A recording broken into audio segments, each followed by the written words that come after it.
السلام علیکم۔ آج ہم نظم کسان کا اگلا حصہ کریں گے، شعر نمبر 7 کریں گے۔ شعر نمبر 7 ہے: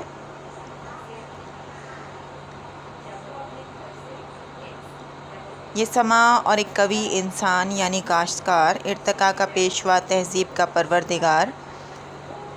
نظم کے اس شعر میں شاعر کہتا ہے کہ کسان کی زندگی فطرت کے بہت قریب ہوتی ہے۔ وہ صبح صادق سے کام شروع کر دیتا ہے اور شام تک کام کرتا رہتا ہے۔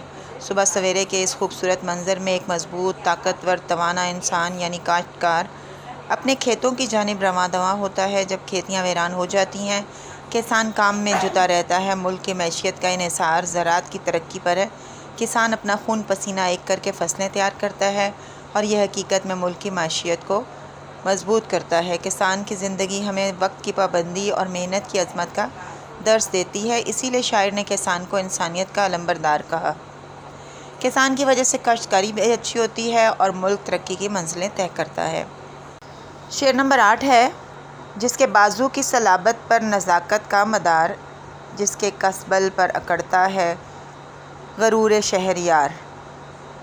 اس شعر میں شاعر کہتا ہے کہ کسان کی قوت بازو اور نزاکت پاک پن اور حسن و جمال کا دار و مدار اور انحصار ہے، یعنی کسان کے بازوؤں کی طاقت ملکی پیداوار اور آمدنی میں اضافہ کرتی ہے، جس کے نتیجے میں نزاکت اور پاک پن کا تحفظ ہوتا ہے۔ اس طرح کسان کے دم اور زور قوت کے باعث ہی بادشاہ غرور و ناز سے اکڑتا ہے، یعنی بادشاہ کے فخر و غرور اور شان و شوکت کا انحصار بھی کسان کی قوت بازو پر ہے۔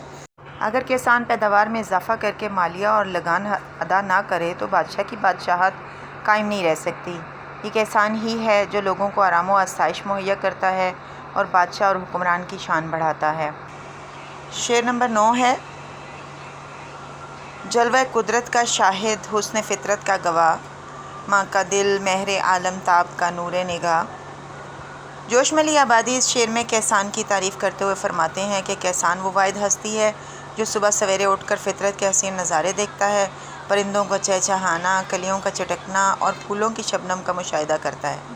وہ اتنی صبح اٹھتا ہے کہ چاند بھی موجود ہوتا ہے، یعنی انسان سے ساری دنیا پیار کرتی ہے۔ پھر سورج نکل آتا ہے، سورج دیکھتا ہے کہ کسان سارا دن محنت مشقت کر رہا ہے تو وہ بھی کسان کی قدر کرتا ہے۔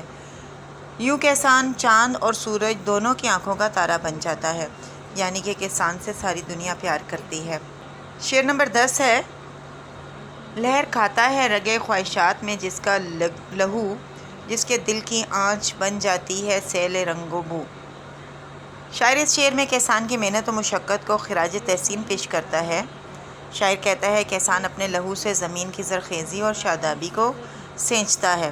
کسان جس محبت اور چاہت سے زمین نرم کرتا ہے اور انہیں پانی دیتا ہے، وہ اپنی مثال آپ ہے۔ جب فصلیں تیار ہو جاتی ہیں تو ان کی شاخوں اور پتوں میں کسان کا خون دوڑتا ہے، کیونکہ شاخوں اور پتوں میں جو پانی سرایت کرتا ہے وہ کسان کی محنت کا نتیجہ ہوتا ہے کہ کسان ہی فصلوں کو وقت پر پانی دیتا ہے، انہیں سرسبز و شاداب رکھتا ہے۔ یوں جب فصلیں اور پھلوں کے باغ تیار ہو جاتے ہیں تو رنگ برنگے پھول کھلتے ہیں۔ پھولوں اور پھلوں کی خوشبو سے سارا چمن مہک جاتا ہے۔ پھل اور سبزیاں پک جاتی ہیں تو سب لوگ ان سے لطف اندوز ہوتے ہیں۔ یہ سب کسان کی محنت کی بدولت ممکن ہوتا ہے۔ شعر نمبر 11 ہے: دوڑتی ہے رات کو جس کی نظر افلاک پر، دن کو جس کی انگلیاں رہتی ہیں نبض خاک پر۔ اس شعر میں شاعر جوش ملی آبادی کہتے ہیں کہ رات کے وقت کسان کی نظر آسمان کے بدلتے ہوئے تیور کے ساتھ ساتھ اپنے کھیتوں اور کھلیانوں کے بارے میں توقعات و خدشات سے آگاہ ہوتی ہے۔ شاعر کہتا ہے کسان رات کو کھلی فضا میں سوتا ہے، سونے سے پہلے آسمان پر چمکتے ستارے سے بہت خوب لگتے ہیں۔ اس کی نگاہ دور تک جاتی ہے اور وہ اللہ سے بہتر فصل ہونے کی دعا کرتا ہے۔ وہ مٹی کو نرم کرتا ہے، بیج بوتا ہے، پانی دیتا ہے، یوں زمین سونا اگلتی ہے۔ آسمان کے بدلتے پیرہن سے آشنا ہو کر وہ اپنے کام کے انداز و اطوار بدلتا جاتا ہے۔ آسمان کے چہرے کو پڑھنا اور زمین کے سینے کو چیرنا صرف کسان کا ہی خاصہ ہے۔ شعر نمبر 12 ہے: ہل پہ دہقاں کے چمکتی ہیں شفق کی سرخیاں، اور دہقاں سر جھکائے گھر کی جانب ہے رواں۔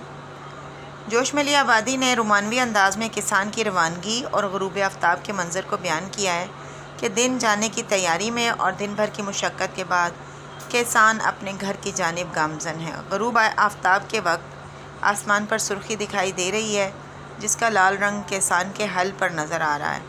کسان دن بھر کھیتوں میں محنت و مشقت سے کام کرتا ہے، مسلسل کام کا مجسم پیکر ہے۔ اب آسمان کی سرخی اس بات کی نشاندہی ہے کہ شام کا وقت ہو گیا ہے، سورج ڈوبنے لگا ہے۔ اس وقت کسان کا کام کاج مکمل ہو جاتا ہے، کیونکہ دن بھر کی تھکاوٹ کے بعد وہ نڈھال ہو چکا ہے اور گھر کی جانب گامزن ہے تاکہ آرام کر سکے اور اگلے دن کام کے لیے پھر تر و تازہ ہو سکے۔ بقول شاعر: کھیتوں میں کام کر کے لوٹے ہیں کام والے، چادر سر پہ ڈالے کاندھوں پر ہل سنبھالے۔ جزاکم اللہ خیرا کثیرا۔